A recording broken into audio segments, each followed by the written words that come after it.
네, 우리 이 시간 서로 이렇게 인사하셨으면 좋겠습니다. 잘 오셨습니다. 네, 우리 한 번 더 인사할까요? 사랑하고 축복합니다. 네, 감사합니다. 예, 오늘 우리에게 주신 하나님의 말씀 함께 보도록 하겠습니다. 열왕기하 5장 1절부터 14절까지 말씀입니다. 열왕기하 5장 1절부터 14절까지 말씀입니다. 저 한 절 여러분 한 절 교독하고 마지막 절은 합독하도록 하겠습니다. 아람 왕의 군대 장관 나아만은 그의 주인 앞에서 크고 존귀한 자니 이는 여호와께서 전에 그에게 아람을 구원하게 하셨음이라. 그는 큰 용사이나 나병한 자더라.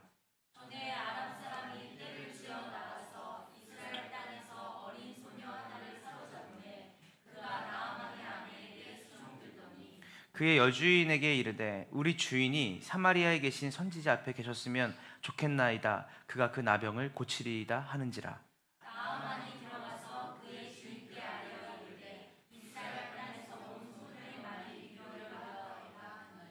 아람 왕이 이르되 갈지어다. 이제 내가 이스라엘 왕에게 글을 보내리라 하더라. 나아만이 곧 떠날새 은 10달란트와 금 6천 개와 의복 10벌을 가지고 가서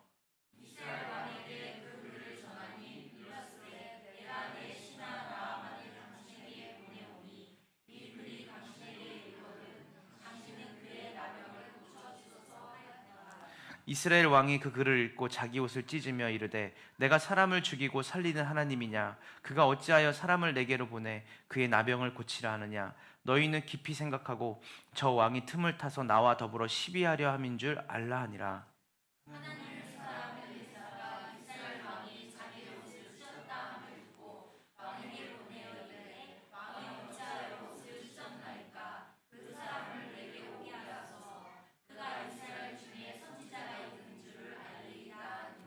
나아만이 이에 말들과 병거들을 거느리고 이르라 엘리사의 진문에 서니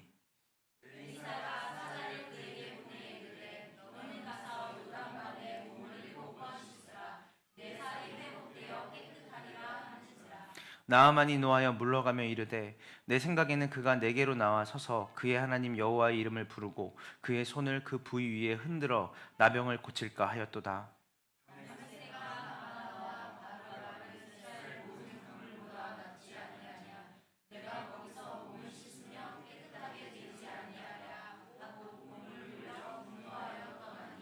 그의 종들이 나와서 말하여 이르되 내 아버지여 선지자가 당신에게 큰 일을 행하라 말하였다면 행하지 아니하였으리이까. 하물며 당신에게 이르기를 씻어 깨끗하게 하라 함이리까 하니. 합독하겠습니다.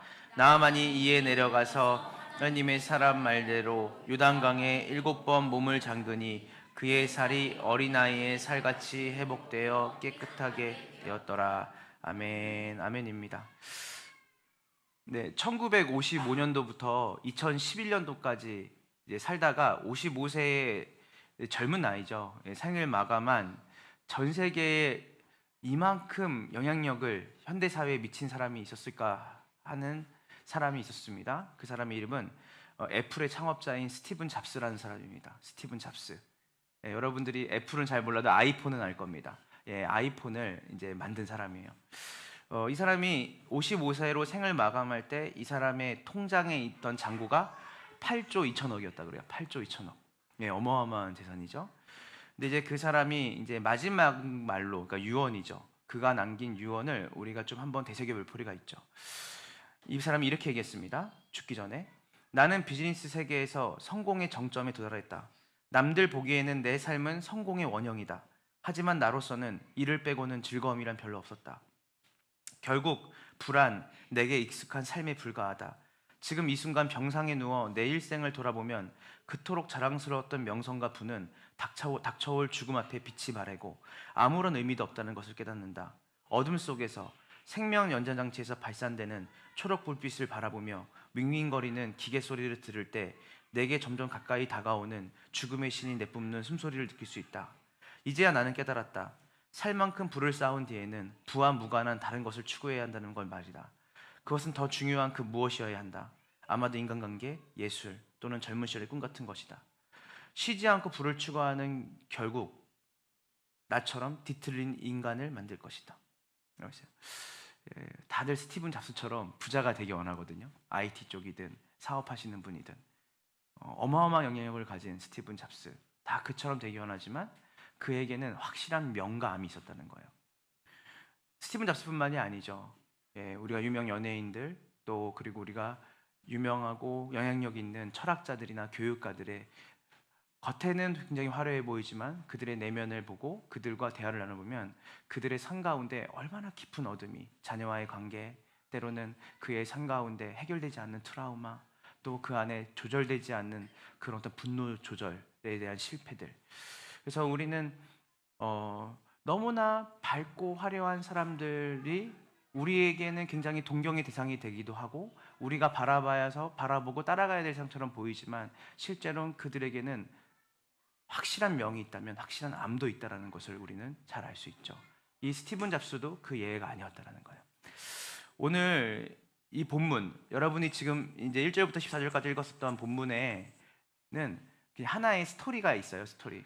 근데 그 이야기, 나아만이라고 하는 한 유력하고 어떻게 보면 그 당시에 있는 모든 사람들이 흠모할 만한 군대 장관, 군대를 통솔하는 장관이었던 이 사람, 그리고 그 나라의 왕에게 너무나 총애받고 사랑받았던 사람이 등장하고, 그 사람이 어떤 병에 걸렸냐면 나병이라는 병에 걸리는데, 이 나병은 한센병은 아닙니다.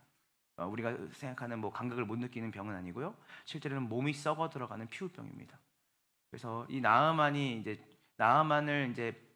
이제 대상으로 영화를 만들었는데, 나아만의 그 영화 속에서 자기의 골마 터진 상처들, 썩어가는 몸을 그 시중들이 집에 돌아가면 갑옷을 벗기고 꽁꽁 숨겨져 있던 것들을 다 몸을 닦아냅니다. 그 진물하고 고름이 말도 못하죠. 그래서 썩어가는 병에 걸린 거예요.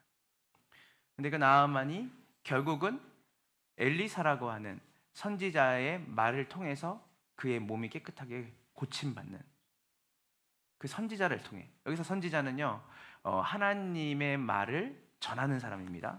그러니까 실제로 저도 그 역할을 하고 있는 거죠.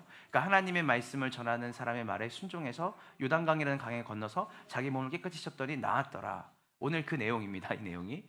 근데 단순히 이렇게 스토리로 보면 그냥 이거 별 내용 없는데? 라고 생각할 수 있지만 여기는 굉장히 우리가 이 시간에 기독교의 구원이 무엇일까?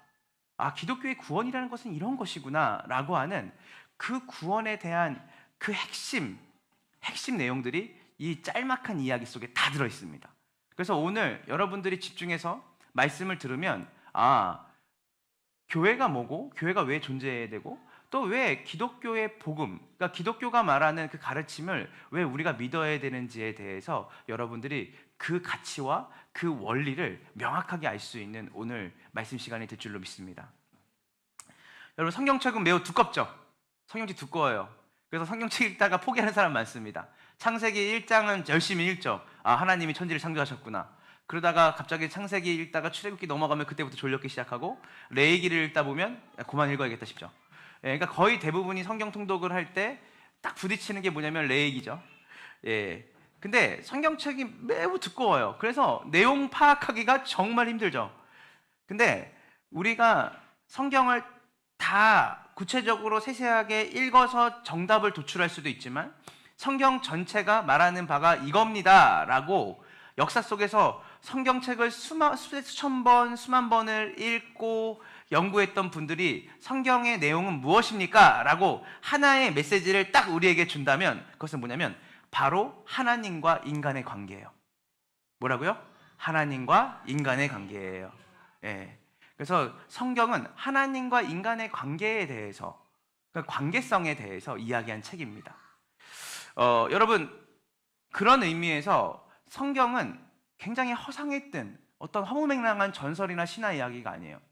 왜냐하면 관계에 관한 책이고, 실제로 우리의 삶이 허공에 구름 위를 걷는 삶이 아니라 우리의 실존이 땅을 밟고 살고 우리의 삶이 신호애락을 경험하며 살아가는 인생의 한복판에 던져진 인간이기 때문에, 성경은 우리에게 단순히 하나님과의 관계를 우리가 죽고 나면 가야 될 천국에서 누리는 관계가 아니라, 또 어떨 때는 내가 꿈속에서, 때로는 내가 예배를 드리는 이 장소에서만 누리는 관계가 아니라 실질적으로 우리가 겪고 있는 어려움과 고통과 그리고 우리가 겪고 있는 결핍, 또 우리가 갖고 있는 그 어두움에서 구원받는 유일한 길을 제시하고 있는 책이라는 거예요. 즉 뭔 말이냐면 여러분의 실종과 배제한, 여러분의 겪고 있는 어려움과 동떨어진 얘기를 하는 게 아니라 실질적으로 하나님이 우리와 관계를 맺고 우리의 삶에 펼쳐져 있는 여러 가지 어려움과 고통과 결핍을 치료하고 회복하시는 그 이야기가 바로 이 성경이 주는 가르침이고, 그것은 하나님으로부터만 우리가 회복될 수 있고 하나님으로부터만 우리가 참된 만족을 누릴 수 있다라고 말하고 있는 것이죠.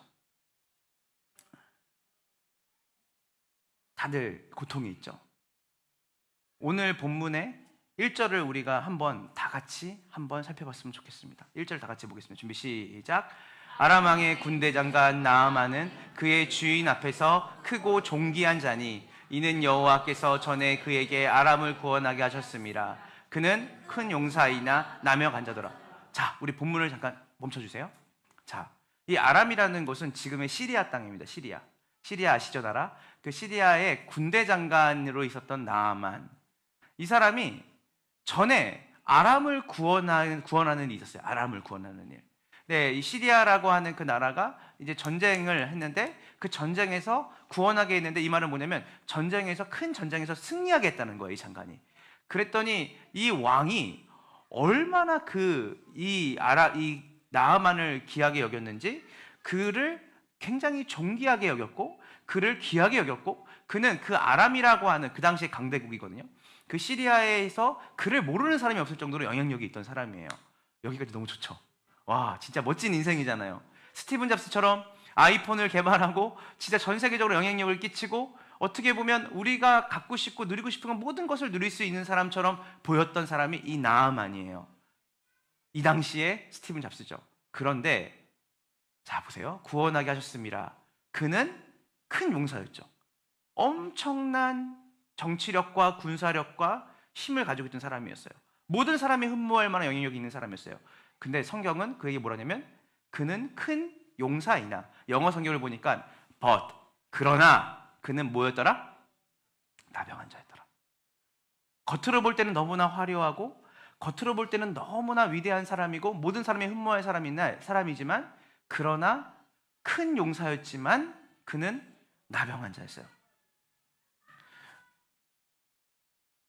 이 그러나 우리의 삶에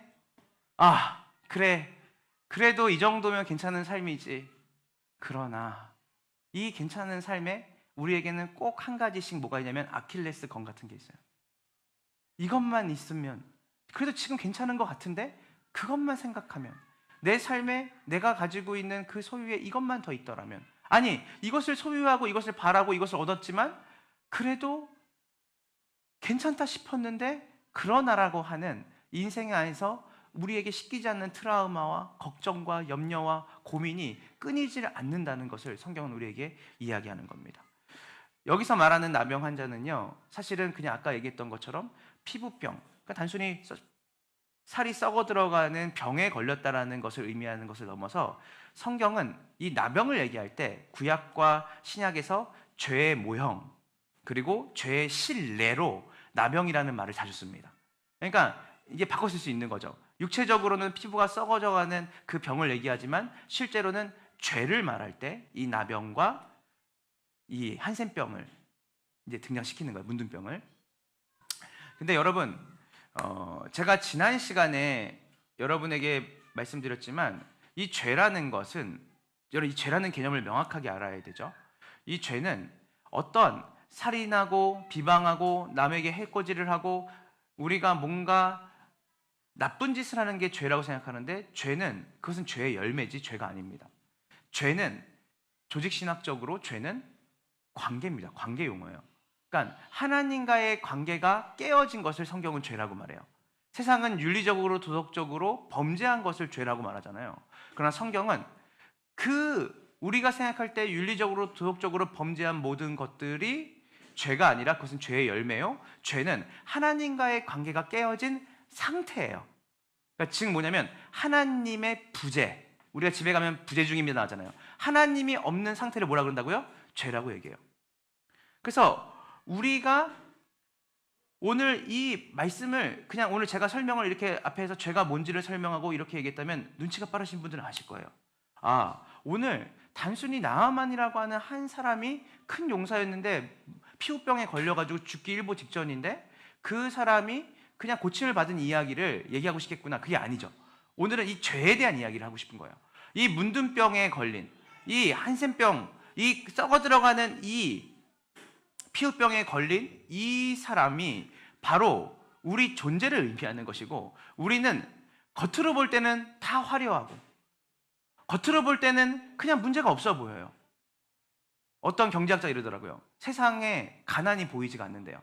아무리 못 사는 사람도 핸드폰을 들고 다니고, 아무리 못 사는 사람들도 옷을 해진 옷을 입고 다니지 않아요. 그래서 가난이 보이지 않는데 이 사람에게 깊이 들어가 보면 이 사람이 결핍이 너무 많다는 거예요. 차는 외제차인데 들어가 보면 마음이 텅텅 비어져 있고, 차는 외제차인데 하우스 푸어고, 그러니까 사실은 가난이 보이지 않아요. 마치 우리는 우리의 삶에 전혀 문제가 없는 것처럼 생각할 때도 있고, 때로는 사람들이 네 삶에 뭐가 문제가 있겠어 라고 하지만 우리 안에 채워지지 않는 만족, 채워지지 않는 기쁨, 그리고 늘 두려움과 불안함 속에 살아가는 우리의 마음. 큰 용사였지만 나병 환자였더라. 성경에 의하면요, 하나님께서 사람을 만드셨다고 해요, 성경은. 근데 하나님이 사람을 만드시고 뭐라고 말씀하셨냐면요, 보시기에 심히 뭐 했더라? 좋았더라. 이거는 뭐냐면 이렇게 바꿨을 수 있어요. 언어로 보면 하나님의 의도대로 만들어졌더라. 그러니까 하나님이 목적하신 대로 인간을 만들었는데 그 인간을 볼 때 하나님 뭐 하셨다는 거예요? 심히 좋으셨어요. 심히 좋았다라는 것은 뭐냐면 토부라는 말인데, 이 사람의 존재를 보고 하나님이 너무 기뻐하셨다는 거예요. 그냥 이 컵의 모습을 보고 하나님이 너무 만들고, 이 도공이라는 사람이 만들고 이 컵을 보고 와 멋진데? 좋은데? 라고 한 거예요. 근데 이 존재뿐만이 아니라 이 컵이라는 것은 지금 물이 담겨져 있거든요. 이 만들어진 존재대로 쓰임 받을 때 이 컵이 인격이 있다면 기쁘겠죠. 내가 만들어졌고 그 만들어진 대로 쓰임 받는 거예요. 그리고 만든 사람은 자기가 만든 의도와 목적대로 이 컵을 쓰는 거예요. 그러면 서로에게 기쁨이 되겠죠. 맞죠? 근데 마찬가지로 하나님이 보시기에 좋았더라라는 건 뭐냐면 하나님이 원래 의도하셨던 관계, 인간이 하나님이 만드신 그 관계대로 사는 거예요, 삶을. 그것이 무엇이냐면 하나님과 친밀하게 사랑의 교제를 나누며 살아가는 삶이었어요. 자, 근데 하나님은 어떠신 분이시죠? 하나님은 선하세요. 하나님은 사랑이 많으시고 자비가 있으시며 인내가 있으시고 절제를 하시고, 그리고 자기를 내어줄 만큼 자기가 만든 세상을 사랑하시고 귀하게 여겼던 분이에요. 그래서 그분에게 온갖 선한 것이 다 있어요. 그래서 사람은 그분과 함께 관계를 맺고 있을 때 뭐가 나올까요? 선함이 나와요. 미워했던 사람도 용서해야겠다 내가. 그리고 내가 정말 가진 건 별로 없지만 저 사람, 힘들고 어려운 사람을 해서 내 것을 좀 나눠야겠다는 생각도 들기도 하고, 나에게서 나올 수 없는 그 선한 마음들이 하나님과의 깊은 관계에서 있을 때 나오게 되는 것이에요. 죄는 무엇이냐면 이 관계가 끊어진 거예요. 끊어지니까 뭐예요? 하나님에게 있는 선함이 더 이상 그에게 나오지 않아요. 그에게 나오는 것은 무엇이냐면 이기적이고 자기중심적이고, 그리고 하나님과 떨어져 있으면서 죽어가는, 물리적으로 죽어가고 영적으로 죽어가고 그 하나님의 선함에서 점점 멀어져가는, 선함에서 죽어가는 상태가 되는 것이죠. 그래서 하나님과 아담이 관계가 끊어지고 아담의 후손인 아벨과 가인이라는 사람이 등장하는데, 첫 번째 하나님과의 관계가 끊어지고 나오는 게 뭐냐면 살인입니다. 살인. 형이 동생을 돌로 죽이죠. 시기를 해서, 질투를 해서. 왜냐하면 여태까지 하나님과의 관계 안에서 있었던 그들이 하나님의 관계를 떠나니까 뭐만 남는 거예요? 개인주의가 남는 거예요. 이기적인 게 남는 거예요.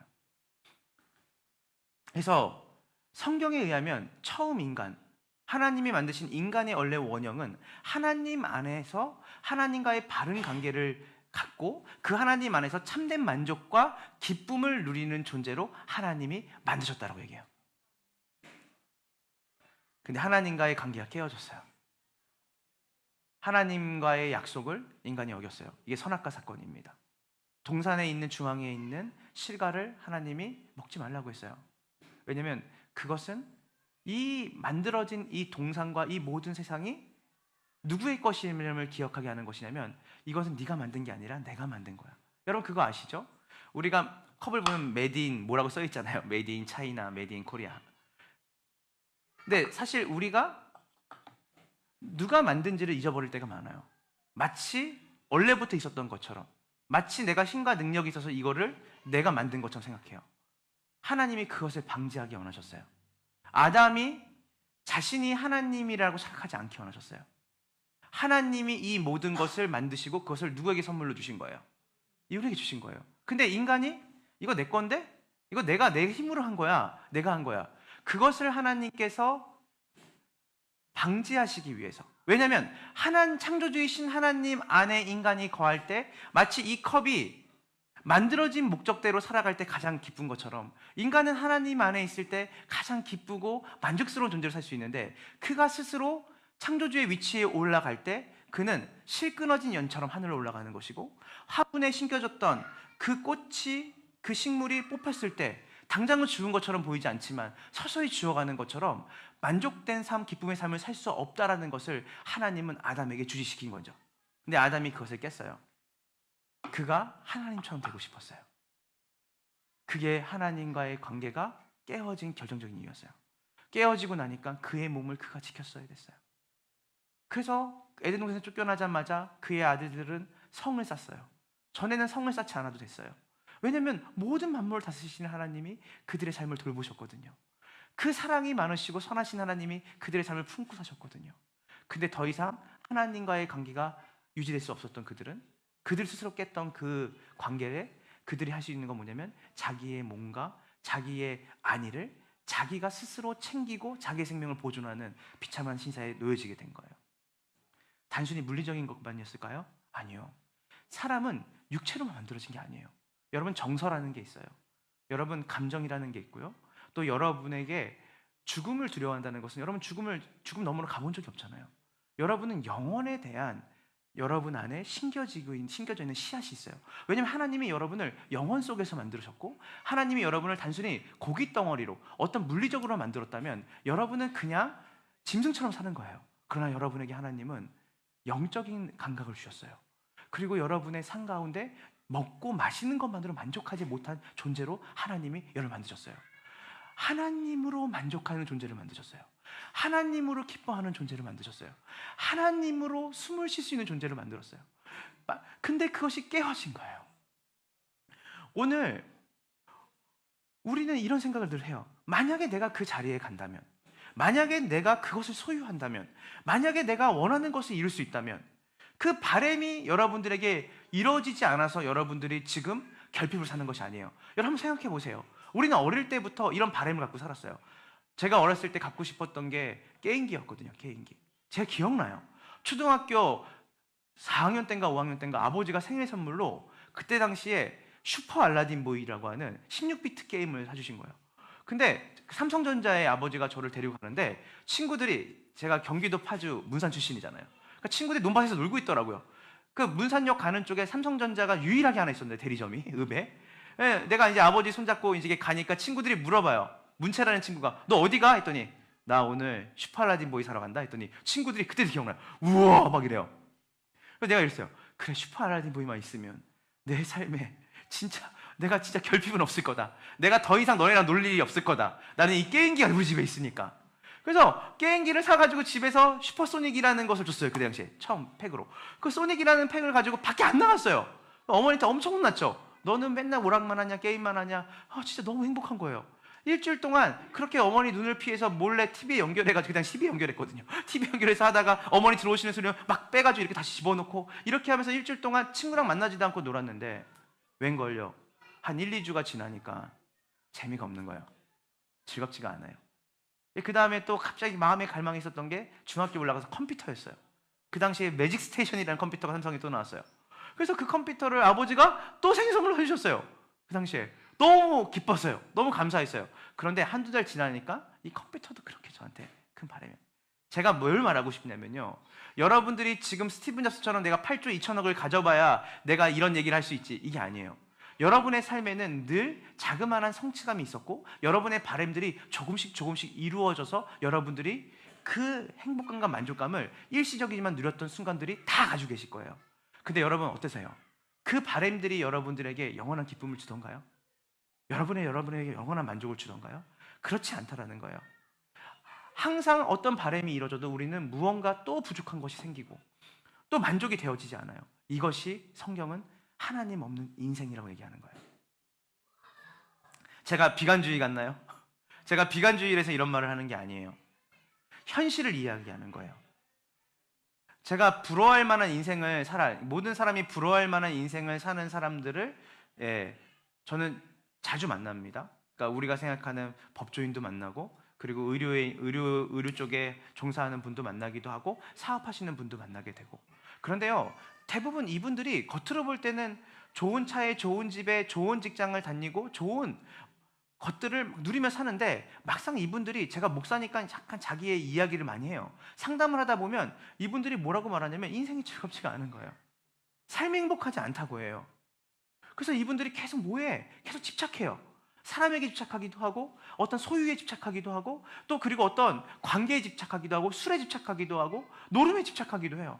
그러니까 이분들이 자기들의 삶이 남들이 볼 때는 멀쩡해 보이고 멀숙해 보이고 그리고 가진 것들이 많아서 사람들이 막 부러워할 만하고 저분하고 얘기를 하면 나도 만족을 누릴 수 있겠다 하는데 실제로 그분과 거치대로 만날 때는 그분이 너무나도 멋져 보이는데 막상 만나보고 나면 그분이 가지고 있는 그 마음의 결핍과 그가 가지고 있는 허무함과 공허함이 말도 못하다는 것을 깨닫게 돼요. 그래서 생각했어요. 부한 것이 무엇이고 빈곤이 무엇일까? 죄는 사람을 가리지 않아요. 죄는 모든 사람에게 문제를 일으켜요. 죄가 있는 곳에는 항상 고통과 슬픔이 따라요. 다시 한번 얘기하자면 죄는 하나님과의 관계의 깨어짐이에요.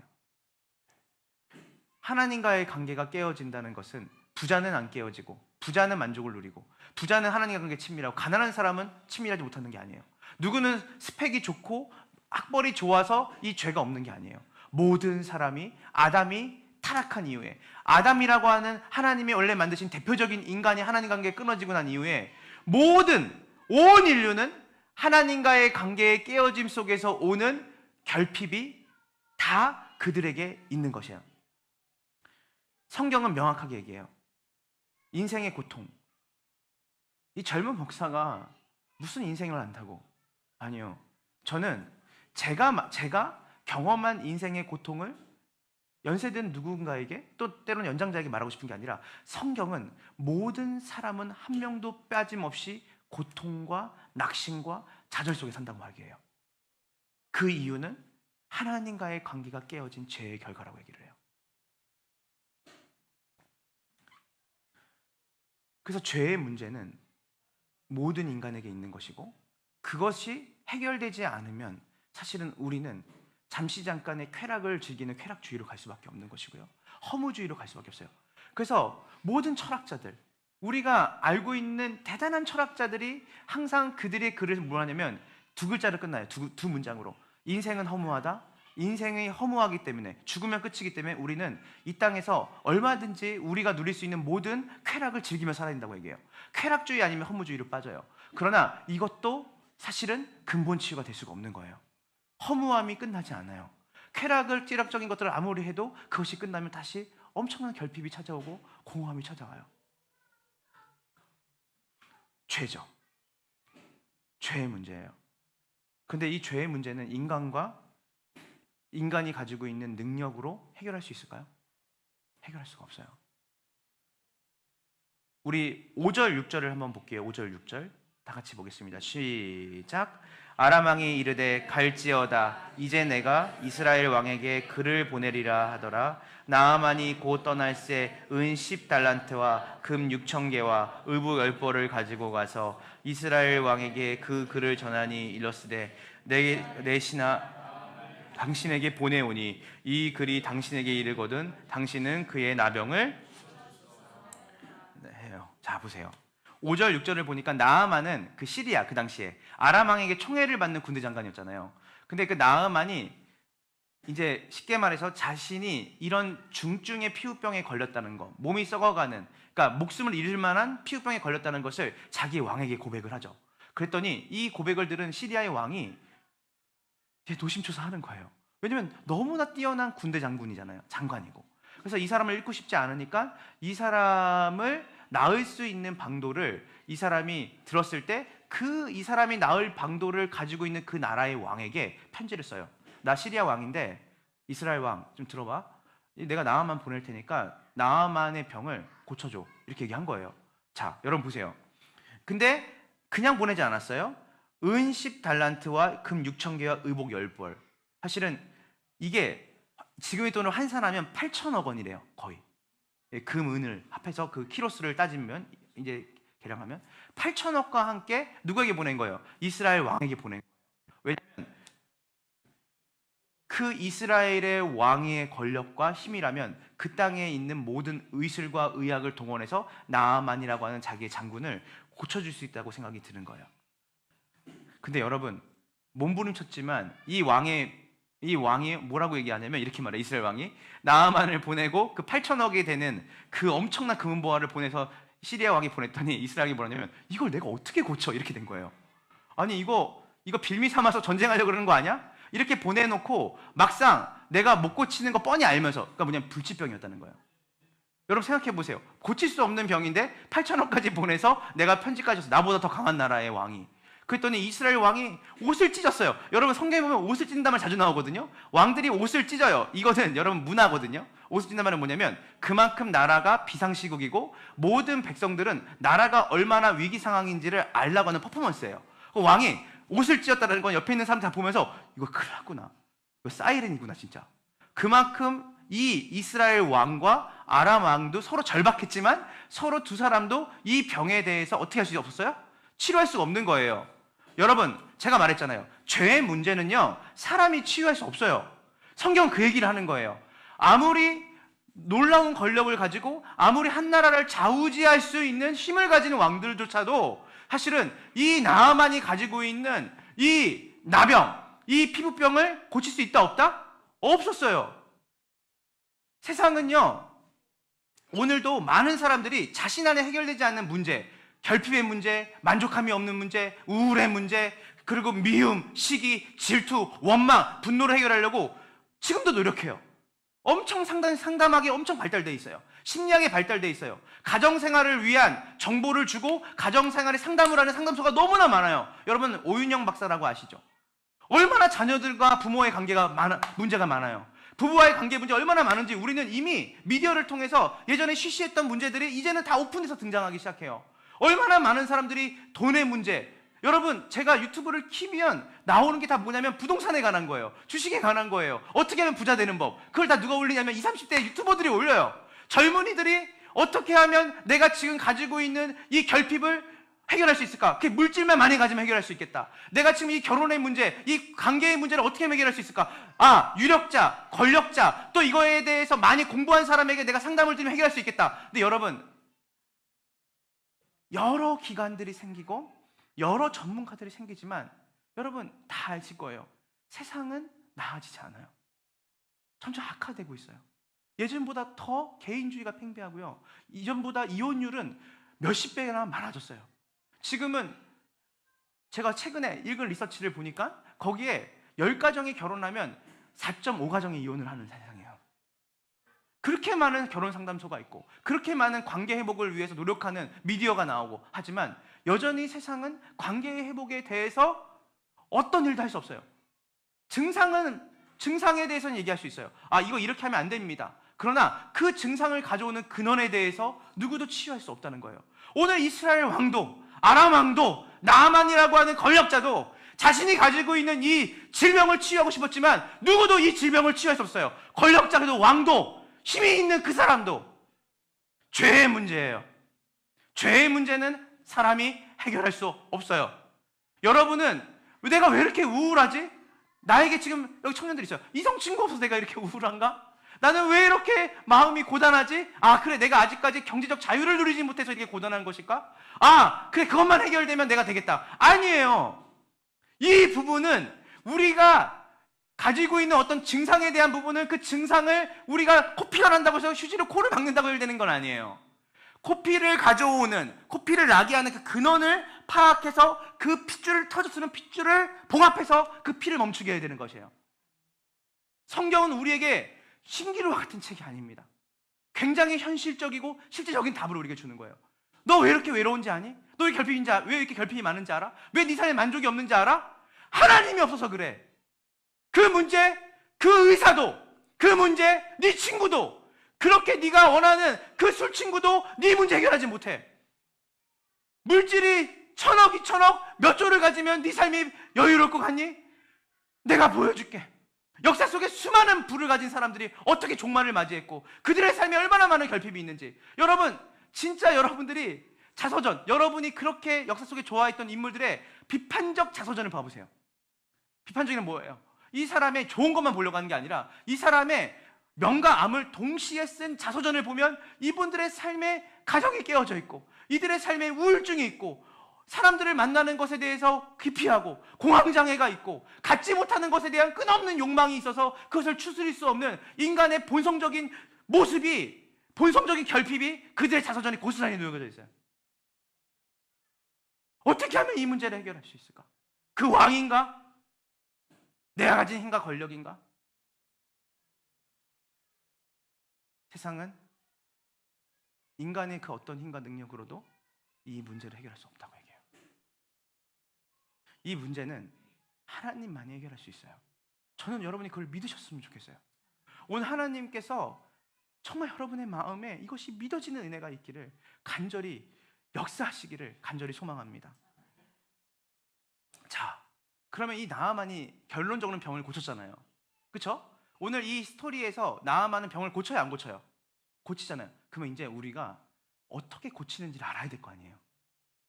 결론은 하나님만이 이 문제를 해결할 수 있어요. 근데 여러분, 항상 여러분이 말씀을 듣고 뭔가를 접근할 때 오늘 같은 세상은요, 그냥 답을 빨리 얻으려고 해요. 근데 여러분 아세요? 복잡한 과정을 통해서 단순한 답이 나오는 겁니다. 단순한 답을 갖기 원하시면 안 돼요. 그러면 다시 복잡한 과정으로 가게 돼요. 여러분이 고민을 많이 해보셔야 돼요. 왜 기독교인가? 왜 하나님인가? 저는 오늘 이제 여러분에게 답은 하나님께 있어요. 인간은 치유 못해요. 인간은 회복 못해요. 그런데 왜 하나님만이 이 문제를 해결할 수 있다고 말하는가를 우리가 같이 살펴보고 그 하나님은 어떻게 이 어떤 방법으로 우리의 삶에 있는 죄의 문제, 나아만에게 있는 뼛속 깊이 나아만을 죽이고 멸망시키는 그 죄에서 그를 구원하셨는가를 우리가 볼게요. 5장 2절입니다. 우리가 5장 2절입니다. 자, 준비 시작. 전에 아람 사람이 떼를 지어 나가서 이스라엘 땅에서 어린 소녀 하나를 사로잡음에 그가 나아만의 아내에게, 자, 이제 하나님이 이 나아만을 이제 구원하시는 거예요. 구원하시기로 작정하신 거예요. 근데 봐보세요. 하나님이 쓰시는 도구를 잘 보세요. 여러분, 우리가 생각할 때는 단편적으로 생각하면 그냥 왕을 통해서 해결하는 게 다 좋잖아요. 그죠? 아니면 나아만이 가지고 있는 어떤 소유를 통해서 해결하면 괜찮잖아요. 그런데 하나님이 사용하시는 방법은 뭐냐면요, 여기에 등장하는, 예전에 전쟁 나가서 나아만이 전쟁에 나가서 전쟁에 승리한 거예요. 승리할 때 전리품처럼 가져온 게 뭐예요? 정치적으로 끌고 온 사람이 누구였냐면요, 여종이었어요. 종이었어요. 노예를 끌고 온 거예요. 근데 여러분, 우리가 오해하면 안 되는 게 여기서 나오는 노예는요, 종은 우리 생각할 때 것처럼 신분이 비천한 사람이 아니에요. 이 당시 근동 지방에서는요, 어떻게 했냐면요, 한 나라가 전쟁을 치르고 사람을 노예로 끌고 올 때는요, 그 당시에 그들이 쳐들어갔던 그 적군의 고관 대작들의 자녀들, 그리고 그곳에 유력한 사람들의 자녀들을 볼모로 많이 잡아왔거든요. 이제 다니엘서에 나오잖아요. 근데 이 여자아이는 그냥 단순히 우리가 할 때 못 모르는 계집 여종이 아니에요. 그 당시에 그가 이스라엘이라는 나라에서 유수한 교육을 받고 그리고 하나님에 대한 정보를 명확하게 알았던 배운 집의 자녀였어요. 근데 이 어린 여종이, 그렇지만 아람에 끌려왔을 때, 시리아에 끌려왔을 때는 나아만이 여보, 얘 좀 똘똘하고 그 땅에서 내가 전쟁을 치러서 잡아온 그 이스라엘 땅에서 그래도 좀 이렇게 배운 집의 자제인데 여보가 좀 몸종처럼 부리면서 얘를 좀 데리고 있어. 그게 끝이었어요. 이 아이는 그때부터 나아만 장군의 아내의 시종을 드는 사람으로 평생을 같이 이렇게 살게 돼 있는 거예요. 근데 여러분, 이 존재를 우리가 봤을 때 이 존재가 고귀하고 높은 존재입니까? 그렇지 않죠. 이 집에서는요, 이 아이는 나이도 어리고 가장 천한 일을 맡아서 하는 가장 낮은 존재예요. 그런데요, 이 나아만의 구원, 이 나아만의 문제를 해결하기 위해 하나님이 쓰시는 사람이 어떤 사람이냐면요, 이 너무나 어리고 작고 나라가 힘이 없어서 끌려온 작은 여종을 통해서 하나님이 나아만의 회복을 향한 실타래와 실마리를 이 아이를 통해서 푸시는 걸 보게 돼요. 이게 하나님의 방법이에요. 여러분, 우리는 보면 이렇게 얘기를 해요. 그냥 위대한 사람, 어떤 대단한 것, 대단한 물질, 대단한 어떤 심리 상담, 대단한 우리가 눈에 볼 때 우리의 만족을 줄 수 있는 경제적 자유, 물질, 이렇게 생각하지만요, 하나님이 성경에서 일관적으로 하나님이 성경을 통해 메시지 주는 건 뭐냐면요, 하나님은 항상 사람들이 높이고 사람들이 대단하다라고 하는 곳에서 하나님은 자신의 일을 하지 않으세요. 하나님은 사람들이 볼 때 저기에 선한 것이 날 수 있을까? 저렇게 비참하고 초라해 보이는 저 존재와 저 사람들에게 과연 우리에게 줄 수 있는 뭔가가 있을까? 근데 그 사람들, 그 나라, 이스라엘은 전 세계에서 가장 작고 약한 나라였어요. 근데 그 이스라엘을 통해서 하나님이 온 세상을 구원하는 그 일의 출발을 그 나라에게 두세요. 여러분, 성경을 보면 다윗과 골리앗이 나옵니다. 여러분, 골리앗은 어떤 사람이었어요? 3m가 훌쩍 넘는 장신이었습니다. 이 거대한 이 거인이, 블레셋 사람이 이스라엘과 전쟁을 치르는데 아무도 이 골리앗과 싸울 만한 용기가 없는 거예요. 그때 누가 나오죠? 10살 정도 되는 10대 초반에 우리 사랑이 만한 나이에 된 아이가, 그 골리앗이 뭐라고 말하냐면, 이스라엘의 주신, 각 그때마다 고대 근동에는 그 나라마다 그들이 믿고 따르는 신들이 있었어요. 신들. 그래서 단순히 나라와 나라의 전쟁이 아니에요. 신들의 전쟁이 있어요. 누구와 믿는 신이 더 큰가? 근데 골리앗이 3m 내는 이 장군이, 블레셋이 자랑하는 용맹스러운 장군이 쿵쿵쿵 나와가지고 뭐라고 얘기했냐면, 이스라엘의 하나님은 죽었나 보다. 너네 하나님은 약하다고 한 거예요. 근데 이거를 이스라엘 사람들이 사신남 떨듯이 막 떨어요. 왜냐면 나가고 싶은데 너무 골리앗이 커 보이는 거예요. 근데 하나님이 쓰시는 사람은 어떤 사람이냐면요, 사랑이 많은 아이가 마음에 울분이 생긴 거예요. 내가 믿고 있는 하나님이 약하다고 얘기하고 내가 믿는 하나님이 조롱당하는 것 같으니까 이 아이가 나가니까, 그 당시에 이스라엘 왕이었던 사울 왕이, 아유 애야 네 나가면 죽는다. 네가 무슨. 그랬더니 다윗이, 아니에요, 저는 나와서 싸울 수 있어요. 과거에도 제가 양을 치는 목동인데요, 하나님이 제가 양을 치다가 일이나 뭐 이렇게 사자나 이런 동물들이 왔을 때 제가 하나님의 이름으로 물맷돌, 자막을 던져가지고 물맷돌을 딱 던지면 그 사자가 머리를 콩 맞고 도망치고 그들의 입속에서 또 건져내는 것들을 많이 경험했기 때문에 저는 저 골리앗과 싸울 수 있습니다. 그랬더니 사울이 갑옷을 주죠. 그럼 이거라도 입고 와라 했더니, 여러분, 사랑이 많은 애한테 제가 입는 갑옷을 좀 맞겠어요? 안 맞죠. 그러니까 너무 이게 안 맞고 초라해 보니까 왕이, 안 되겠다. 그러니까 다윗이, 전 이 물맷돌만 있으면 돼요. 그리고 이 작은 한 돌 몇 개를 가져 나가서 하는데 골리앗을 쓰러뜨리거든요. 여러분, 우리가 볼 때 이거는 신화나 전설이 아니에요. 하나님이 일관되게 사용하는 방법은 뭐냐면요, 가장 초라해 보이고 가장 초라한 시기를 건너는 인생의 한 복판에서 하나님은 늘 그 작고 초라할 때 우리를 만나주세요. 하나님은 우리가 다 끝났다라고 말할 때 우리의 삶에 찾아오셔서 크고 크신 하나님의 은혜를 경험하게 만드세요. 세상은 이렇게 얘기해요. 이 자그마한 이 개척교회에서 무슨 선한 일이 나겠어? 여기서 무슨 회복이 있겠어? 아니요. 하나님이 이 교회 역사 속에서 일하실 때 하나님은 크고 위대하고 강대한, 세상이 볼 때 위대하고 강대한 것을 통해서 세상을 바꾸시지 않았어요. 항상 작고 어리고 그렇지만 가장 힘들고 어려운 시기에 놓여져 있는 그 사람들에게 하나님이 은혜를 주시고 능력을 주셔서 그 사람들을 통해서 하나님이 역전을 이루시는 일들을 복음서는 일관성 있게 얘기를 해요. 이게 복음의 영광이에요. 이것이 하나님의 방식이에요. 인간은 늘 크고 위대한 것을 찾아서 거기서 방법을 찾고 해결을 찾지만 하나님은 늘 이렇게 문제를 해결하세요. 계집 여종 골리앗을 이긴 작은 10살 미만의 아이인 목동 다윗. 근데 여러분, 이렇게 하나님이 이스라엘을 구원하고 세상을 구원할 때 항상 작은 것들을 통해서, 작은 자들, 어린이들, 때로는 약하고 힘이 없고 쇠약해 보이고 가난한 자들을 통해서 그 일들이 이루시는데, 그 일의 절정이 누구냐면 바로 지저스 크라이스트, 예수 그리스도예요. 여러분, 그 당시에 예수님이 오실 때 어디 치하에 있었냐면요, 우리가 일제 치하에 있었던 것처럼 로마의 치하에 이스라엘이 있었거든요.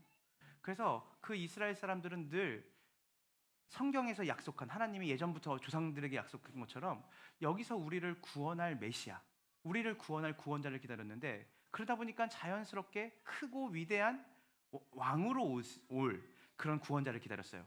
그래서 정치적으로 군사적으로 힘이 센 분이 우리의 구원자로 오겠다. 그런데 예수님 어떻게 오셨죠? 그 당시에 이스라엘에서도 가장 멸시받고 천대받는 지역이 어디였냐면 여러분, 베들레헴이었습니다. 베들레헴. 뭐라고 설명할 수 있을까요? 우리가 가장, 저기 시골 중에 시골이야. 저기는 관리가 파견될 필요도 없어. 관에서 신경 쓸 필요도 없어. 너무 시골이라서. 그런 곳이, 그렇게 취급받아야 마땅한 곳이 베들레헴이었고, 거기에 마구간에서 예수님이 태어나셨어요. 여러분, 이해가 되세요? 아니, 하나님이 우리를 구원하려고 그 아들을 보내셨으면 어떤 위치로 와야 돼요? 로마 황제의 아들로 오셔야 되지 않아요? 어떻게 보면 굉장한 권력과 힘을 가진 그 존재로 와야 되지 않겠어요? 그런데 예수님이 가장 미천하고 낮은 자리로 우리 가운데 오셨고요. 그분이 찾아가고 만났던 사람은 우리가 생각하면 정치적으로 연줄을 대고 군사적으로 연줄을 댈 만한 사람 관계 맺은 게 아니에요.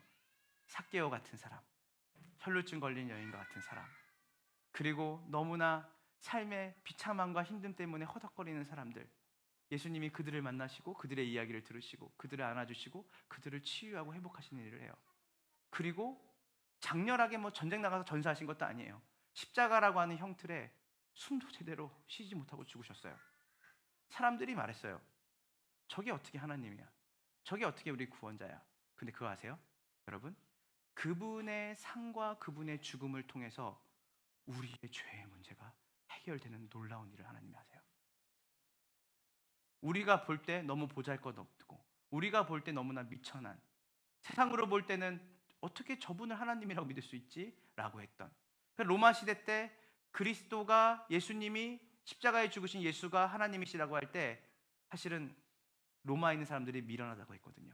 그들이 원했던 신, 그들이 섬겼던 신들은 다 하나같이 근육질에다가 왕이었고 힘이 있는 사람이었어요. 그런데 목수의 아들로 태어나서 비참하게 십자가에서 죽은 예수가 어떻게 하나님이시지? 너희가 그런 하나님을 믿는다, 너희는 약해 빠진 민족이고.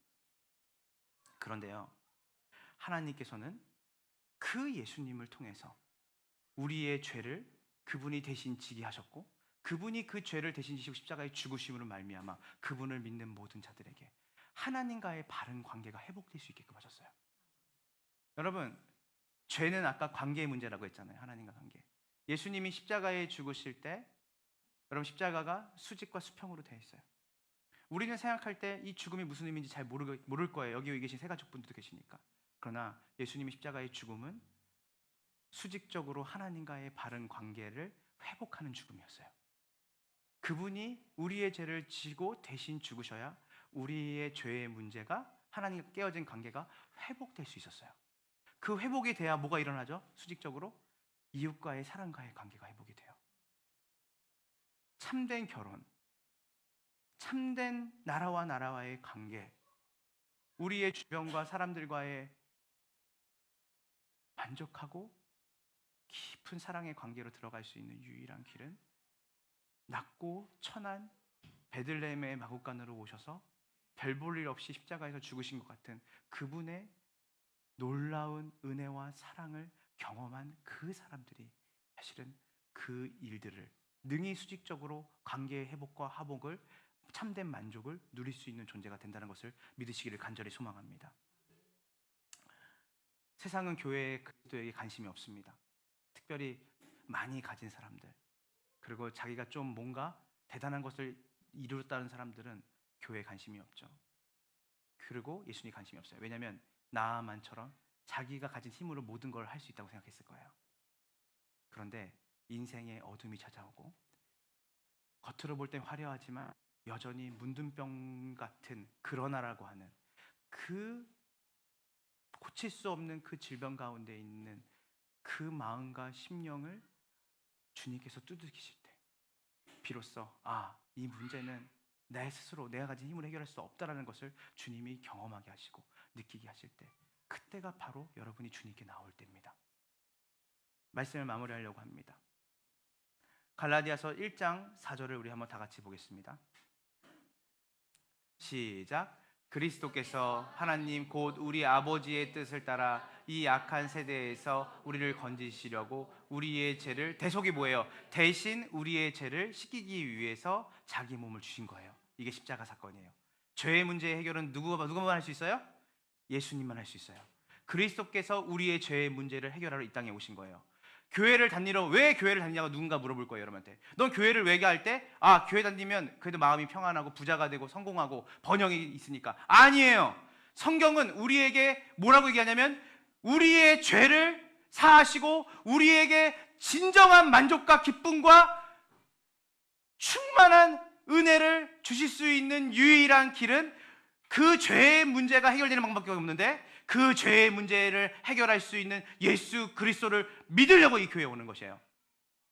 절간도, 천주교도, 무슬림도, 힌두교도 모든 데가 말을 해요. 물질을 많이 내고 3,000배를 드리고 열심히 종교 생활하면 너의 삶에 물리적인 복이 올 거야. 제가 얘기했잖아요. 8조 4천억을 가졌던 사람, 8천억을 가지고 가서 아람 왕이 시켜서 갔던 그 이스라엘 왕이 갔던 그 왕들도 해결할 수 없는 문제. 어쩌면 우리는 진짜 우리의 근원적인 문제, 진짜 우리의 근본적인 문제, 어느 것으로도, 어떤 단체도, 어떤 기관도 해결할 수 없는 그 문제, 바로 죄의 문제를 해결하러 우리는 교회에 오는 것입니다. 죄의 문제의 해결은 오직 예수 그리스도밖에 하실 수가 없어요. 죄의 문제는 하나님과의 관계 문제고, 그 관계를 회복하려면 결국은 누군가가 우리의 죄를 위해 십자가에 달려 죽으셨어야 됐어요. 그분이 바로 예수 그리스도시고, 예수 그리스도가 이 교회를 세우시고 이 교회를 통해서 참된 진리, 세상은 절대 줄 수 없죠. 병원은 줄 수 없어요. 유력한 철학자도 줄 수 없어요. 오직 예수님만이 줄 수 있는 죄에 대한 문제 해결, 구원, 그것이 교회가 이 땅에 존재하는 목적과 이유입니다.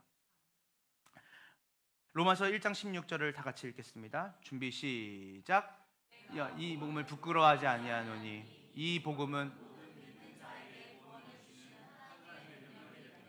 먼저는 유대인에게요 그리고 헬라인에게로다. 이 복음이 뭐냐면 예수님이 우리의 죄를 위해서 십자가에 달려 죽으셨다라는 거예요. 이것이 우리가 부끄러워하면 안 돼요. 왜냐하면 세상은 온통, 역설적으로 이렇게 말할 수 있어요. 세상은 온통 누구를 기다려요? 자기의 삶에 있는 결핍과 참된 만족을 해결해 줄 수 있는, 찾고 있잖아요. 다. 누군가는 술집에서 찾고 있고, 누군가는 주식 그 증권가에 있는 정보를 보고 있고, 누군가는 내 삶에서 사람을 찾아 그토록 애타게 했고. 그런데 여러분, 진짜 구원은 오직 예수님밖에 하실 수 없어요. 하나님과의 바른 관계를 가져오지 않으면 이 문제 해결되지 않아요. 그래서 여러분, 이 복음은 유대인에게나 헬라인, 이 당시에 있는 유대인과 헬라인은 뭐냐면 전 세계 사람을 의미하는 거예요. 유대인은 하나님을 아는 사람이었고 헬라인은 하나님 모르는 사람이에요. 세상은 두 가지로 분류가 되는 거예요. 이 하나님을 누리고 경험하는 자와 이 하나님을 누리지 못하고 경험하지 못하는 자들과 있는 거예요. 그러나 이 두 사람 모두에게도 누가 필요한 거예요? 전부 하나님이 필요한 거예요. 예수님이 필요한 거예요. 고린도전서 1장 26절 27절을 읽고 우리 함께 찬양하고 기도하고 마칠게요. 고린도전서 1장 26절부터 27절입니다. 고린도전서 1장 26절부터 27절 우리 다 같이 읽겠습니다. 준비 시작. 형제들아, 능한 자가 많지 아니하며 좋은 자가 많지 아니하도다. 그러나 하나님께서 세상에 미련한 것들을 택하사 지혜 있는 자들을 부끄럽게 하려 하시고 세상에 약한 것들을 택하사 강한 것들을 부끄럽게 하려 하시며. 아멘. 여러분 보세요. 자, 저 보세요. 저는 어렸을 때 교회 다니면 부자가 돼야 되는 줄 알았어요. 어렸을 때는 교회 다니면 무조건 장수하고 건강해야 되는 줄 알았어요. 그리고 교회 다닌다는 증거가 뭔가 성공의 지표가 있어야 되는 줄 알았어요. 근데 제가 이제 목사가 되고 공부를 열심히 해보고 기독교 역사를 연구해 보니까 그것은 아무것도 아니에요. 그 이상의 교회가 있다는 걸 알게 됐어요. 교회는 금과 은이 있는 곳이 아닙니다. 베드로가 안진뱅이를 일으킬 때 이렇게 말했어요. 금과 은은 내게 없다. 교회는 금과 은이 있는 곳이 아니에요. 그러나 내게 있는 게 하나 있는데, 유일한 게 뭐냐면 나사렛 예수의 이름으로 일어나 걸어라. 교회는 그 예수님을 전하는 곳이에요. 그 예수님이 부자에게는 안 가고 가난한 사람에게 가고, 가난한 사람에게 가고 부자에게 가는 게 아니에요. 여러분, 남자나 여자나 성경에 나와요. 남자나 여자나 부자나 가난한 자나 배운 자나 못 배운 자나 앞동네나 옆동네나 뒷동네나 주 예수를 믿으라. 그리하면 너와 내 집이 구원을 얻게 되리라. 교회는 그 예수님을 전하는 곳이에요. 세상은 열심히 우리에게 이 번영만 가지면, 이것만 가지면 너가 괜찮아진다고 얘기해요. 주님은 반대로 얘기하셔. 그 모든 걸 가져도 네가 참된 만족과 행복을 누릴 수 없다. 너가 참된 만족과 행복을 누릴 수 있는 것은 나를 만나야 된다. 이런 종교 생활이 아니에요.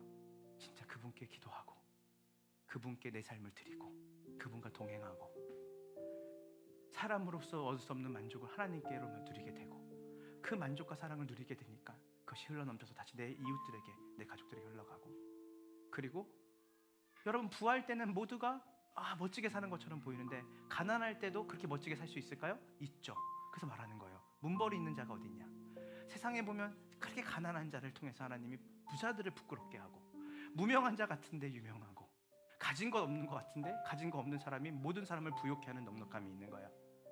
그게 하나님과의 관계가 회복된 그 사람들이 가지고 있는 태도예요. 저는 오늘 이 시간에 나아만이 장군이었고, 그를 사랑했던 왕도 있었고, 정치적으로 군사적으로 모든 걸 가졌던 사람이지만, 그러나 그는 문둥병자였어요. 온 세상이 이 문둥병으로 신음해요. 온 세상이 이 문둥병으로 고통을 당해요. 왜냐하면 치료법을 모르니까. 근데 오늘 성경은 말해요. 이걸 치료할 수 있어요. 선지자들을 통해 말하는 거예요. 예수 그리스도. 요단강, 성경이 말하는 물은 죄를 씻기는 의미를 가지고 있어요. 그 요단강에 7번이라는 숫자는 완전하게 몸을 씻는 거예요. 겉으로 볼 땐 요단강은 흙탕물이에요. 강세가 약해요. 그래서 사람들이 잘 요단강에 들어갈 생각 안 하죠. 그런데 하나님의 선지자, 하나님의 말씀을 대언하는 사람이 거기 들어가십시오. 나아만이 교만했어요. 안 들어가려고 했거든요. 왜냐면 이런 강보다 더 넓고 멋진 강은 자기네 나라에도 있다는 거예요. 그런데 처음에 돌아가려고 하니까 신하가 이렇게 말했어요. 지푸라기로 잡는 심정으로 한번 들어가 보시죠, 장군이요. 그랬더니 나아만이 정말 들어가기 싫은데 들어가요. 근데 거기서 어떤 일이 벌어져요? 그의 몸이 깨끗하게 되시는 거예요. 예수를 믿으세요. 그리고 예수를 따르세요. 크고 위대한 것이 아니라 작고 초라해 보이지만 거기서 진리가 있다면, 거기에 정말 참된 기쁜 소식이 있다면, 그것만큼 가치 있는 우리의 삶의 결정이 어디 있겠습니까? 오늘 우리 모두가 나아만입니다. 큰 용사 같으나 문둥병자예요. 멋지게 강한 엄마로 살았고, 강한 아빠로 살았고, 그리고 강한 자식으로 살았잖아요. 그리고 열심히 달려오셨잖아요. 그런데 아시잖아요. 채워지지 않는 거 아시잖아요. 죽음이 무섭다는 거. 그 질병에서 건지러 예수님이 뚜벅뚜벅 이 땅에 오셨어요. 그 예수님께 우리의 삶을 드리는, 그 예수님을 전적으로 믿기를 원하는 오늘 이 복된 주일로 우리가 드리고, 그리고 오늘 이 시간 곡조 있는 기도를 주님께 올려드리고 우리의 마음을 담아서 우리 기도하고 마치도록 하겠습니다. 우리 함께 찬양하면서 갑시다. 지극히 높은 주님의 나 지성소로 들어갑니다. 세상의 신을 벗고서 주 보좌 앞에 엎드리리. 내 주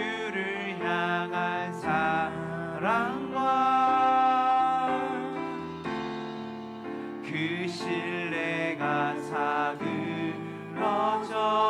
갈 때 하늘로부터 이곳에 장막이 덮이네. 나의 삶을 이곳을 덮으소서. 나의 인생을 이곳을 비추소서. 내 안에 무너졌던 모든 소망 다 회복하리니.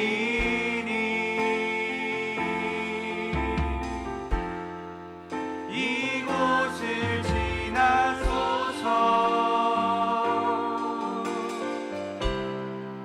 이곳을 만지소서.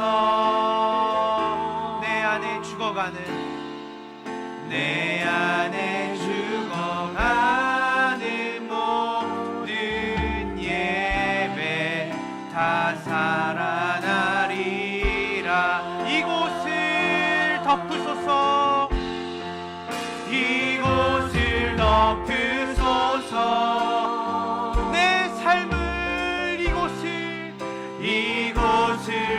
비추소서.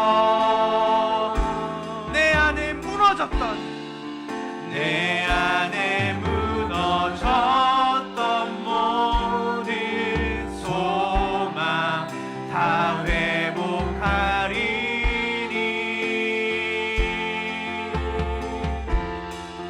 이곳을 지나소서. 나의 마음을 이곳을 만지소서.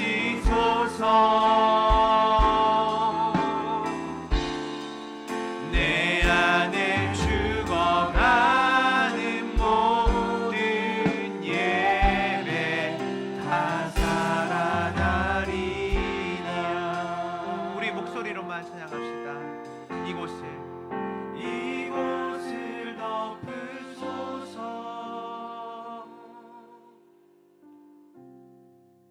이곳을 만주소서. 내 안에 무너졌던 모든 소망 다 회복하리니.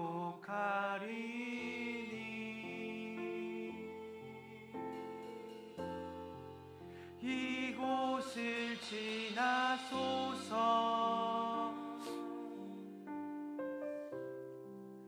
이곳을 만지소서.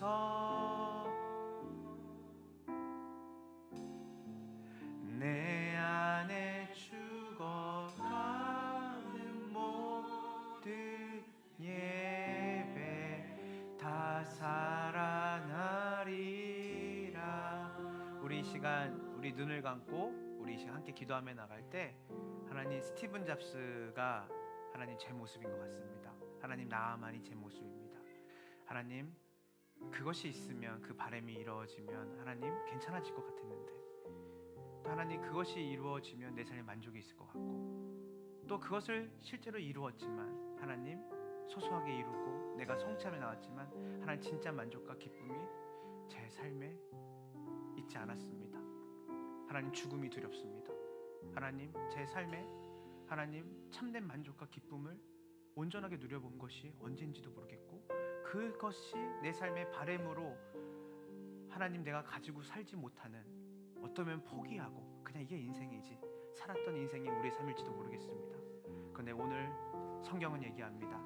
어린 계집종, 너무나도 비참하고 초라하지만 그 하나님의 일하심, 즉 예수 그리스도를 통해서 하나님께서 우리의 문둥병, 우리 안에 정말 참된 만족과 기쁨을 주님께서 예수님 안에서 회복하실 수 있다라고 얘기합니다.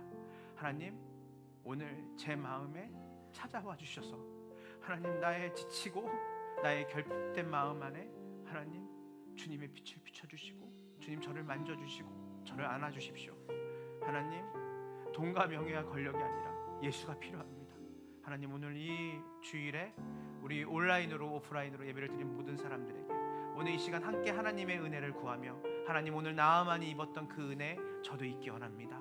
하나님, 나아만이 고침받았던 그 죄로 인한 문둥병 저도 치유받기 원합니다. 주님으로 만족하는 삶 살게 하여 주소서. 나를 위로하시고 나를 회복시켜 주소서. 우리 시간 다 같이 함께 기도하며 나아갑시다. 오 하나님, 감사합니다. 하나님, 오늘 말씀을 통하여서 그 나아만이 우리입니다. 하나님, 그 스티븐 잡스가 바로 저입니다. 하나님, 오늘 우리의 삶 가운데 그 왕이라면, 그 권력자라면, 그 유력한 사람이라면 내 마음과 내 삶을 치유하고 회복할 수 있을 거라 생각합니다. 하나님, 그렇지 않은 것을 압니다. 하나님, 그것이 나아지지 않습니다. 하나님, 우리의 삶 가운데 하나님만이, 예수 그리스도만이 사람들이 쳐다보지 않고 눈여겨보지 않지만 하나님, 하나님이신 그분이 그 십자가에서 우리의 죄의 문제를 해결하고 우리의 죄의 문제를 대신 지고 죽으셨습니다. 이제 우리가 하나님과의 관계가 회복되는 존재가 되었습니다. 하나님, 우리의 삶의 참된 만족은 하나님께 있고 우리의 참된 회복은 하나님께 있습니다. 하나님, 죽음을 넘어 죄의 싹은 사망인데 그 죄의 문제를 하나님 예수 그리스도가 십자가에서 해결하셨습니다. 하나님, 우리는 죽음을 두려워하는 존재입니다. 이제 영원한 삶을 사는 존재로 우리는 세상이 말하는 그 결핍을 향한 그라는 것이 아니라 그 결핍을 온전히 채워주고 만족해 하실 참된 만족과 행복을 줄 수 있는 그 예수 그리스도가 하나님이 우리의 신앙이, 우리의 삶의 하나님 중심이 되길 소망합니다. 하나님, 이들의 마음을 비추소서. 이들의 고단한 삶을 주님 만지시고 회복시키시는 주님의 은혜가 오늘 이 주일에 있게 하여 주시옵소서. 하나님,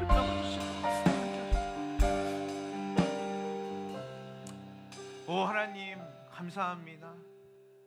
오늘 그 나아만이 입었던 그 은혜 우리도 잊기 원합니다. 하나님, 왕들도 권력자들도 그 나라에 있던 어떤 학술적인 학문적으로 성취를 이룬 사람들도, 하나님, 의사들도 그 시리아 땅에 있는 모든 사람들 못 고쳤습니다. 하나님, 오늘 성경은 우리에게 말합니다. 우리가 겉으로 볼 때는 웃고 다니고 겉으로 볼 때는 아무렇지 않은 척 살지만 우리의 삶의 인생의 그 삶 속에 얼마나 많은 굴곡지고 결핍된 인생을 살았는지 주님은 아십니다. 그래서 주님이 우리를 이 자리에 부르신 것입니다. 수고하고 무거운 짐진 자들아, 다 내게로 오라. 내가 너희를 쉬게 하리라.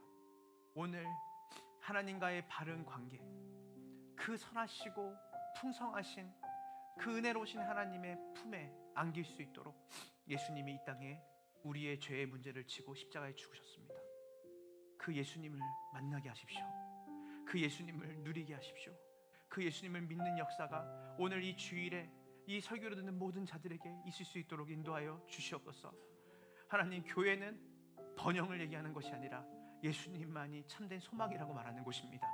하나님, 이 교회에 하나님 많은 사람들이 세상이 줄 수 있는 치료책과 세상이 줄 수 있는 그 어떤 해법으로도 만족이 되지 않고 회복될 수 없는 그들이 하나님의 몸된 교회를 통하여서 회복되어질 수 있도록 이 교회에 수많은 불신자들, 수많은 결핍과 힘들고 어려운 사람들이 이 교회에 올 수 있도록 주께서 은혜 베풀어 주시옵소서. 그리고 회복을 경험하게 하여 주시옵소서. 지금은 우리 구주 예수 그리스도의 은혜와 아버지 하나님의 크신 사랑과 성령 하나님의 교통하심이 큰 형사이나 그러나 나병 환자였더라. 온 세상이 죄 가운데 허덕이며 그 죄의 신음소리에 우리의 인생도 고단하고 우리의 삶 속에서도 채워지지 않는 결핍과 불안과 두려움 속에 허덕이는 그 인생 가운데 오직 예수 그리스도의 은혜와 그 하나님의 사랑만이 우리를 참된 만족과 기쁨과 회복으로 이르게 할 수 있다라고 믿는 함께하는 교회의 성도들의 가정과 이들의 삶과 이들이 하고 있는 모든 일들 가운데 영원토록 하나님의 은혜와 사랑과 축복이 임할지어다. 아멘.